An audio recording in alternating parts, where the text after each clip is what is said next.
14 বছরের মেয়েটা, 16 বছরের মেয়েটা 8-7 কাপড় পরে, টাইট কাপড় পরে আধা ঘন্টা 1 ঘন্টা ধরে সাইজা গুইজা আপনার মেয়েটা আপনার ঘর থেকে বের হয় প্রতিনিয়ত। আপনি বুঝেন না এই অসভ্য মেয়ে কারে দেখাইবার জন্য 1 ঘন্টা লাগাইয়া সাজলো, আর এই অসভ্য মেয়ে রাস্তার কারে দেখাবে? আমনে বাপ বোঝেন না? আমনে ললিপপ খান, আমনে বইয়া সিরা সাবান, আপনি সিরা সাবান, আপনি বুঝেন না?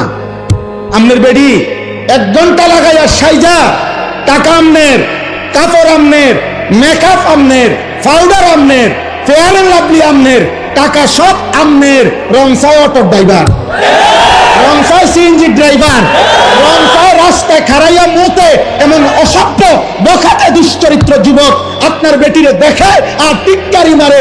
এই মুসলমান এত বড় বেগায়রত আত্মমর্যাদাহীন কেমনে হইলি বাপ বেটা? তুমি কোন পুরুষ না?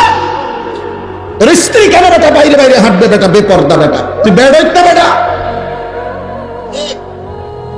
চিরানি খাও, ভাত খাইতে না? আত্মসম্মান কোথায়? বেডি আমার বউ, বিয়ে করলাম আমি, রংসা মাংস ব্যাকচল কোথাকার বেটা, বে বে করে বে বে করে বেগায়রত। সোজা কথা, বেগায়, আত্মসম্মানহীন। এটা স্পষ্ট কিতাবের কথা। আমার কাছে মোটা কিতাব আছে, ওয়ালা তাকরাবুজ জিনা, এই কিতাবের নামে, এটা আরবি কিতাব। ওই কিতাবে আছে ওই পুরুষ আত্মসম্মানহীন, ওই পুরুষের আত্মমর্যাদা নাই। আত্মসম্মান বলতে প্রেস্টিজ নাই ওই পুরুষের, যার স্ত্রী এবং কন্যা বেপর্দা। এ বেটার মধ্যে কোনো আত্মসম্মান নাই। ভাত খাই আরি ঘুম যায়, ফেসাবে ধরলে ফেসাব করে, ঘুমাইলে হুইয়ালা। এই দূরে আপনি বাতে খাইবেন, আপনার বেডি মানুষে ঘুরবো, আপনার মেয়ে টোটো করে করে আপনি বইয়ে বইয়ে বন খান, চা দিয়া বুঝাইয়া খান, আপনি বন খান, এবার গপ মারে, সাধু আনে বইয়া গপ। আল্লাহর রহমতে আপনার 3 ফুট বিদেশ। বুঝছি তো কিছে 3 ফুট বিদেশ হলে কিছে? হ্যাঁ হুজুর আপনার আল্লাহর রহমতে একটা বিল্ডিং করছে, 4টা রুম, 2টা বাথরুম, বাথরুমটি সহ টাইলস। আল্লাহু আকবার, কত বড় নিয়ামত! বাথরুমে টাইলস। ওনার পূর্বপুরুষ মাটিতে পেশাব করতো, আল্লাহর দয়া এখন উনি টাইলসে মুতে। আল্লাহু আকবার, আল্লাহ কামিয়াব। আপনি কামিয়াব, আপনি সেরে গেছেন। আপনার হাত মরলেও দুঃখ নাই, আপনি বলতেন পারবেন না যে টাইলসে মুততে আইছি। মুসলমান কি শুনাইলেন, কি শুনাইলেন মুসলমান? এটারই একজন ইমানদারের বলার বিষয়। টাইলস কি মুসলমান বলবার কথা বিষয় বলেন? আপনি তো বলবেন আখিরাত, আপনি তো বলবেন আপনার সন্তানের ইবাদত, আপনি তো হিসাব দিবেন আপনার ঘরের পর্দা, আপনি তো হিসাব দিবেন আপনার ঘরের মানুষ 6 জন, আল্লাহর কোরআন পড়তে পারে কয়জন, এটা বলেন মিয়া। আপনার ঘরের মানুষ 6 জন, ফজরের নামাজ পড়ে কয়জন, সেটা বলেন মিয়া। আপনার ঘরে আপনার বউ, ছেলের বউ, মেয়ে মিল্লা মহিলা আছে 8 জন, 6 জন, 4 জন, পর্দা পুশিনা মানে কয়জন? এ মুসলমান এটা বল, এটা বলো। ভাতের হিসাব দিও না, টাইলস মাইজ দেখাইও না, এটি কিত্তা কও, এগুলো বলো কেন? আত্মমর্যাদা চাই। রাসূলুল্লাহ সাল্লাল্লাহু আলাইহি ওয়াসাল্লামের একজন বিখ্যাত সাহাবী সাদ ইবনে উবাদা, নবীজির সাহাবী, মদিনার আনসারদের সর্দার ছিলেন তিনি। সাদ ইবনে উবাদা, উনি একদিন সাহাবাদের এরকম মজমায়, নবীজি বসা, শুধু ফুকু কামরা, আচ্ছা কামরা কোনার কিছু করেন না। সাদ ইবনে উবাদা এই সাহাবী বলতেছিলেন, ইয়া রাসূলুল্লাহ সাল্লাল্লাহু আলাইহি ওয়াসাল্লাম, লাউ রাআইতু রাজুলান মা ইমরাআতি লা দারাবতুহু বিসাইফ। সাহাবী নবীজির সামনে বললেন, ইয়া রাসূলুল্লাহ, আমি যদি 1 মিনিটের জন্য কোনোদিন কোন পর পুরুষ, বেগানা পুরুষকে আমার স্ত্রীর সাথে দেখি কথা বলতে অথবা দাঁড়িয়ে থাকতে, লা দারাবতুহু বিসাইফ, তরবারির 1 কোপ দিয়া তার কল্লা ফেলাই দিন। আচ্ছা, উপস্থিত সাহাবীরা তৎক্ষণাৎ এই নবীজির এই সাহাবীর এই কথা শুনে উনারাও বলে উঠছেন আল্লাহু আকবার। হাদিসে আছে এটা, উনারা সবাই বলে উঠছে, মানে বাপরে দেখ শুনি বেটার হিম্মত কি, আল্লাহু আকবার বলে উঠছেন। এবার নবীজি বললেন আতাআজাবুনা মিন গায়রাতে সাদ, তোমরা আমার সাদের হিম্মত, সাহসিকতা, আত্মসম্মান বোধ, গায়রত দেখে অবাক হলে শোনো সাহাবারা। নবী বললেন ওয়াল্লাহি আনা আগিয়ারু মিনহু, আল্লাহর কসম আমি মুহাম্মদ সাল্লাল্লাহু আলাইহি সাল্লাম আমি তার চাইতে বেশি আত্মসম্মানওয়ালা, আর ওয়াল্লাহু আগিয়ারু মিন্নি, আর আমার মহান আল্লাহ তার চাইতে বেশি আত্মমর্যাদা। এজন্য কায়নাতে হাদিসের মধ্যে আছে নবী সাল্লাল্লাহু আলাইহি সাল্লাম বলেন এই জমিনে কোন পাপের কারণে, কোন অপরাধ জমিনে হলে আল্লাহ সবচেয়ে বেশি গুসা হয়, আল্লাহর প্রেস্টিজে লাগে, আল্লাহর আত্মসম্মানে লাগে। খোদার কসম নবী বলছে কোন বান্দা জমিনে যখন কোন নারী পুরুষ জিনা করে, ব্যভিচার করে, তো আল্লাহর প্রেস্টিজে, আত্মসম্মানে, আল্লাহর গায়রতের মধ্যে সবচেয়ে বেশি আঘাত লাগে। মালিক আমার বেশি গুসা হয়, মালিক আমার বেশি রাগ হয়। এই জন্য গুসার কারণে নবী বলছেন আল্লাহই তো বিধান, এই জন্য বলছে বন্ধু ও জিনা করলো, ও ব্যভিচার করলো আমার জমিনে, ওরে খাওয়াইলাম আমি, ওরে পড়াইলাম আমি, এত বড় কায়নাত দিয়ে আমি তাকে লালন পালন করছি, ওরে আমি বলছি তার জন্য আমি হালাল বিবাহের ব্যবস্থা রাখছি, ওরে আমি বলছি তার স্ত্রী আমি ব্যবস্থা করেছি, ওর যৌন চাহিদা আমি আল্লাহ দিয়েছি, ওই নারী আমি সৃষ্টি করেছি, এই পুরুষ আমি সৃষ্টি করেছি, শাহওয়াত আমি সৃষ্টি করেছি, লজ্জাস্থানের চাহিদা আমি সৃষ্টি করেছি। এত কিছু আমার দেওয়া ও আমার জমিনে আমার দেওয়া জিনিস পেয়ে নাফরমানি করলো। আল্লাহর নবীকে আল্লাহ বলছে বন্ধু খবর লাগান, এটা যদি বিবাহিত পুরুষ এবং নারী হয়, এই জিনাকার পাথর মেরে ফেলেন, পাথর মারে জাগাত পরে আমি বিচার করবো, আবার পরে আখিরাতে। এখন ওয়ালিয়াশহাদ আযাবাহুমা তাইফাতুম মিনাল মুমিনিন, সমস্ত এরকম মজমায় ইমানদার মানুষের সামনে খোলা ময়দানে ওপেন প্রকাশ্যে পাথর মাইরা ওগুলার মাইরা ফেলে। আর অবিবাহিত পুরুষ নারী হলে 100 করে চামড়ার বেত্রাঘাত করেন, যেন এক এক বাড়িতে 100 বছর মনে থাকে। কেন এত? ইসলামী শরীয়তে এর চাইতে কঠোর কোনো শাস্তি নেই, তাফসীরে আছে, চাইতে কঠিন কোনো শাস্তি নেই। ইসলামী হুকুমত, ইসলামী খেলাফতের এটা জিম্মাদার।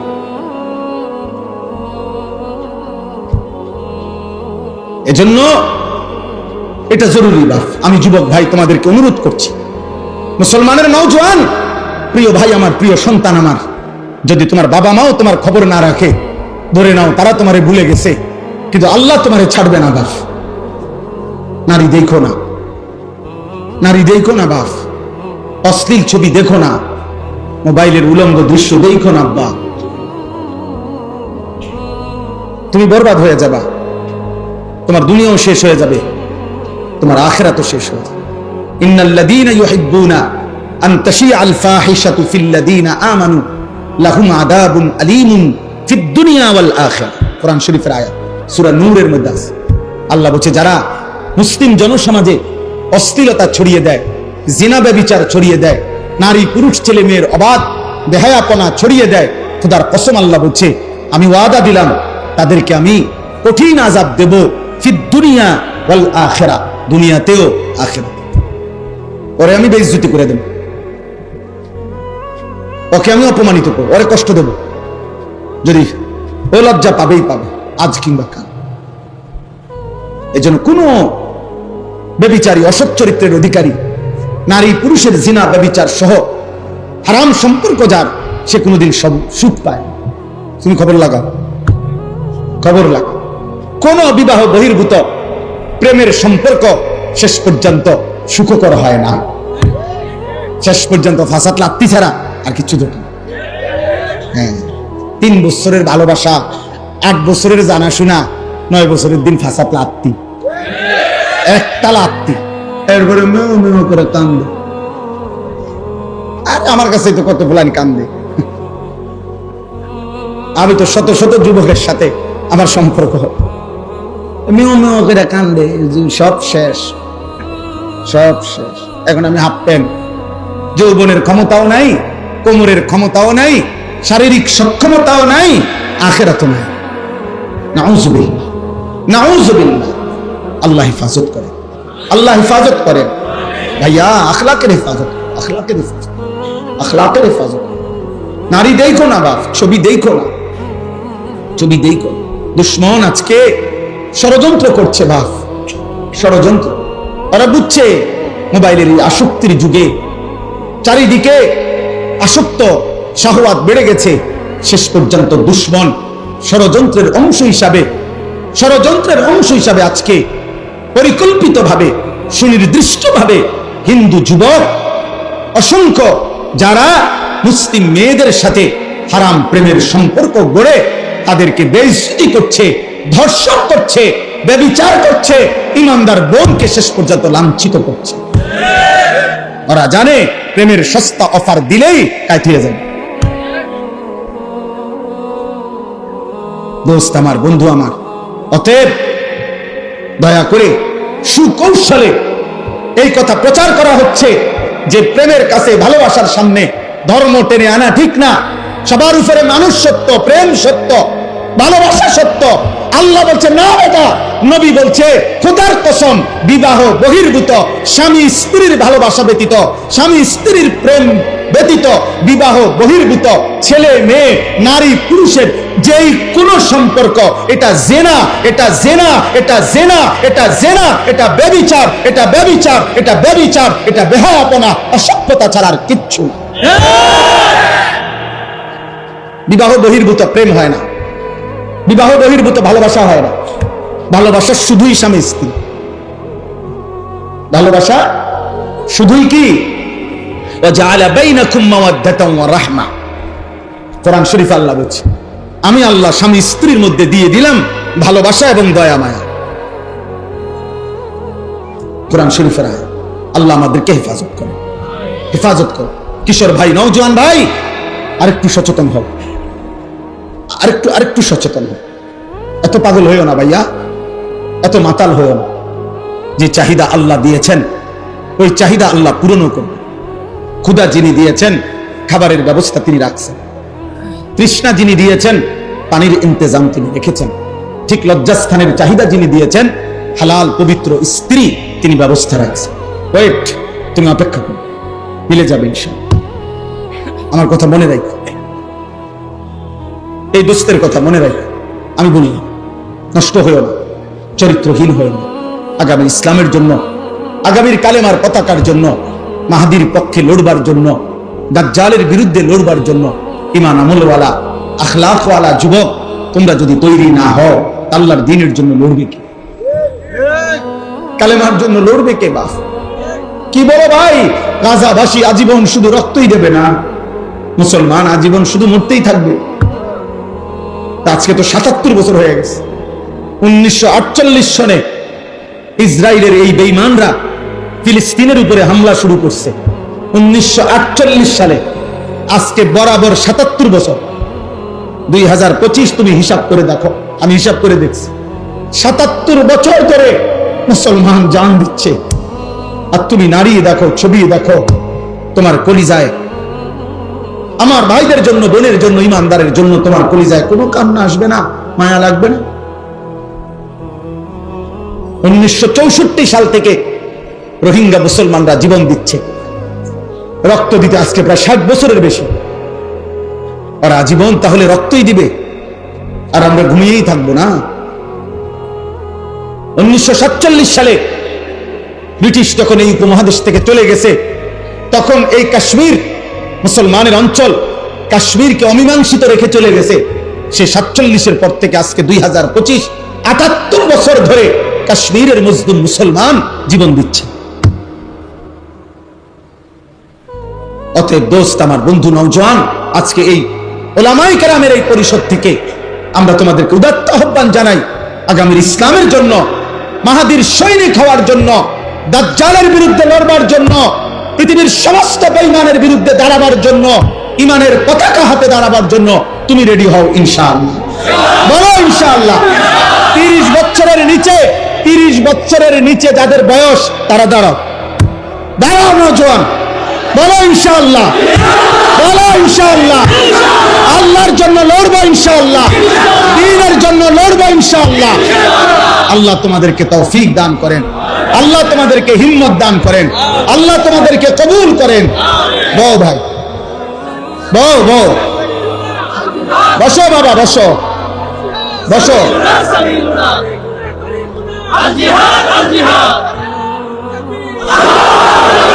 পৃথিবীতে কোনো কালে কোন খ্রিস্টান, কোন ইহুদি, কোন হিন্দু এই পৃথিবীর ইতিহাসে শেষ পর্যন্ত মুসলমানদের সাথে চূড়ান্ত জিহাদে, চূড়ান্ত লড়াইয়ে, কোনোদিনও চূড়ান্ত বিজয় শেষ পর্যন্ত টিকতে পারে নাই। গত 2 বছরে একটানা ইসরায়েলের বেঈমানরা গাজার মুসলমানদের উপরে জুলুম করে ৭৫,০০০ মুসলমানকে শহীদ করেছে। গাজার মাটির সবগুলো ভবন সমান করে দিছে। মুসলিম মুসলমান একটা রুটির জন্য শত মাইল হাঁটছে। এত অভুক্ত, এত রক্ত, এত জান বিলিয়ে দেওয়ার পরেও আল্লাহর কসম, মুজাহিদিন যারা, গাজার মুজাহিদ, হামাসের মুজাহিদরা 1 সেকেন্ডের জন্য তাদের হিম্মত কমে নাই। তারা এখন আবার তারা মাটির উপরে আছে। মুজাহিদ থামে না, ইসলাম ডুবে না, সূর্য কখনো চূড়ান্ত ডুবে না। এখানে বাংলাদেশে যদিও সূর্য ডুবে গেছে, পৃথিবীর সব জায়গায় কিন্তু সূর্য ডুবে নাই, কোথাও সূর্য উঠছে। বুঝেন নাই?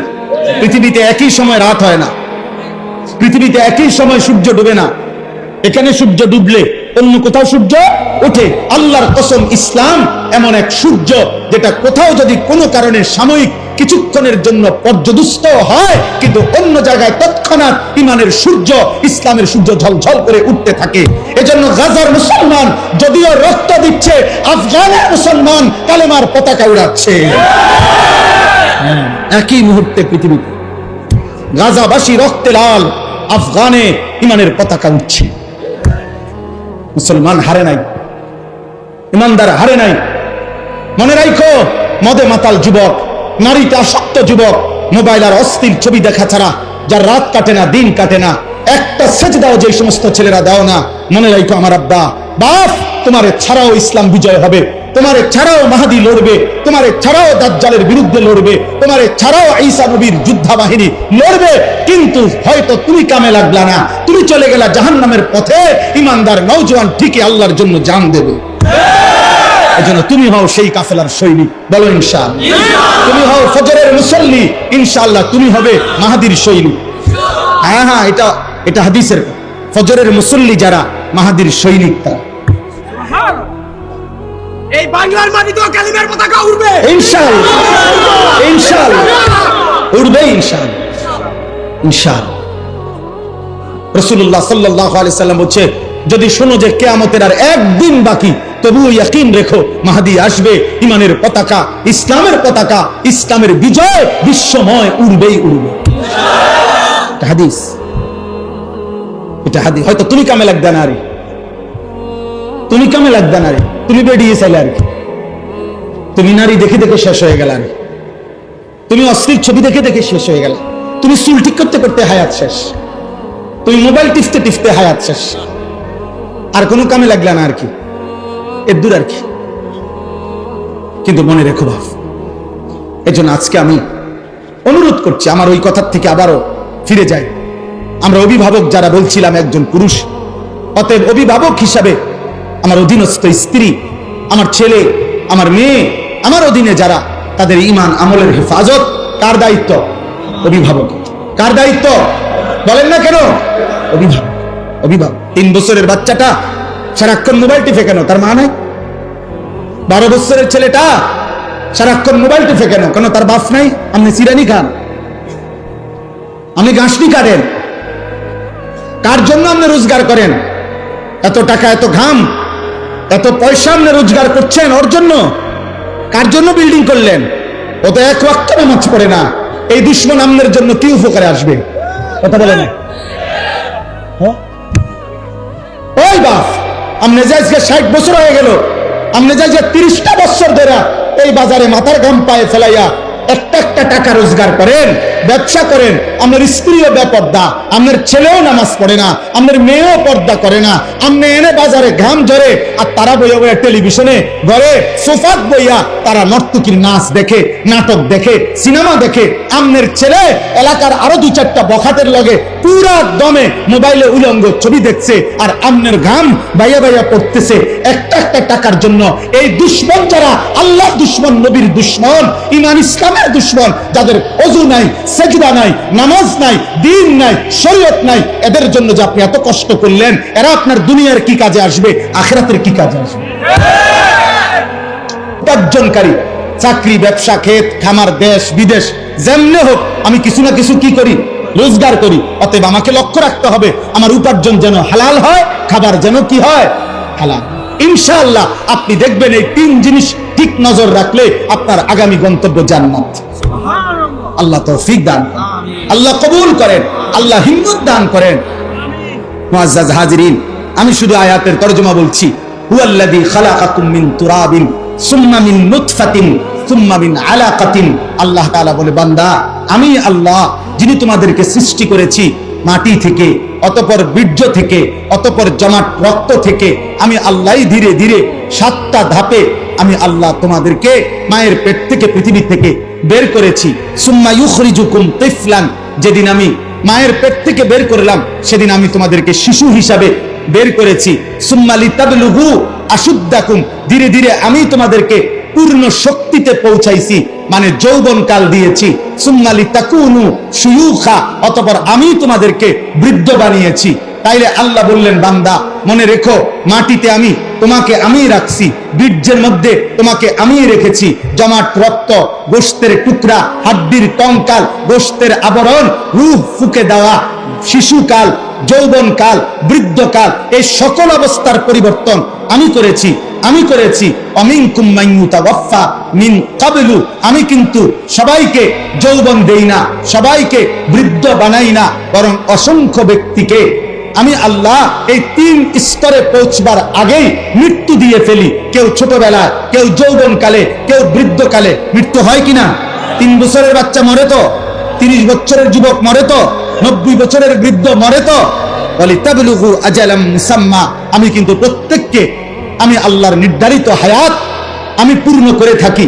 কাউকে অকালে মৃত্যু দেই না, বরং আমার ফয়সালা মতে মৃত্যু দেই। ওয়ালা আল্লাকুম তাকিলুন, আল্লাহ বলেন এই যে বিচিত্র অবস্থা, একবার মাটি, একবার বীর্য, একবার জমাট রক্ত, একবার গোশতের টুকরা, একবার হাড্ডির কঙ্কাল, একবার গোশতের আবরণ, আরেকবার রূহ ফুঁকে দিলাম, আরেকবার শিশু বানাইলাম, আবার যুবক বানাইলাম, আবার বৃদ্ধ বানাইলাম, আবার অনেককে বৃদ্ধ পর্যন্ত নিলাম, অনেককে তার আগে আগেই মৃত্যু দিয়ে দিলাম। এই সবটা আমি আল্লাহ কেন করছি? এমন রকমের ওয়ালা আল্লাকুম তাকিলুন, যেন তোমরা বুঝতে পারো, বুঝতে পারো, বুঝতে পারো। কি বুঝতে পারো? যেন তুমি বুঝতে পারো আমার এই শরীর, আমার এই দেহ, আমার এই জীবনের উপরে আসলে আমার কোনো নিয়ন্ত্রণ নাই, আমার কোনো ক্ষমতা নাই। শিশু আমি কেন হলাম? আল্লাহ চেয়েছে। যৌবন আমার কেন পেলাম? আল্লাহ চেয়েছেন বলে। বৃদ্ধ আমি কেন হলাম? আল্লাহ চেয়েছেন বলে। আমি কেন হাসলাম? আল্লাহ হাসায় বলে। আমি কেন কাঁদি? আল্লাহ কাঁদায় বলে। আমি কেন সুখে আছি? আল্লাহ সুখে রাখছে বলে। আমি কেন দুঃখে আছি? আল্লাহ দুঃখে রাখছে বলে। আমি কেন সুস্থ আছি? আল্লাহ সুস্থ রাখছে বলে। আমি কেন অসুস্থ হলাম? আল্লাহ অসুস্থ করছেন বলে। আল্লাহ বলে, বান্দা অতএব তোমার যেহেতু কোনো অধিকার নাই, বরং আমার হাতে সব, আমার হাতে সব, আমার হাতে সব। অতএব তোমার আকল আর বুদ্ধি বিবেক দিয়ে তুমি ভাববা। ইনসাফের দাবি, বিবেকের দাবি, আকলের দাবি এটা যে আমি আল্লাহরই গোলামি করা, আমার ইবাদত করা, আমার হুকুমই মানব। এটাই সত্য না। তুমি তো তোমার কোনো কিছুর অধিকার নাই। আমি মন মতো ঘুরে যেতে পারবো? কথা বলেন না কেন? আমি মন মতো হায়াত টিকতে পারবো? তাহলে আমাদের নিজস্ব কিছু করার ক্ষমতা আছে? অতএব কার গোলামি করা উচিত? কার হুকুম মানা উচিত? এই কথাটাই আল্লাহ বলছে। অতএব আমরা প্রত্যেকেই নিজের যৌবনকে কদর করব, নিজের ঈমান আমলকে হেফাজত করব, আখলাককে হেফাজত করব। আজকের এই তিতাস উপজেলা উলামা পরিষদের এই বর্ণাঢ্য আয়োজন আল্লাহ বরকত দান করেন, আল্লাহ তাআলা কবুল করেন। আল্লাহ তাআলা এই নওজওয়ান সহ উলামায়ে কেরাম সকলকে ঈমান আমলের হিম্মত দান করেন। আমিন।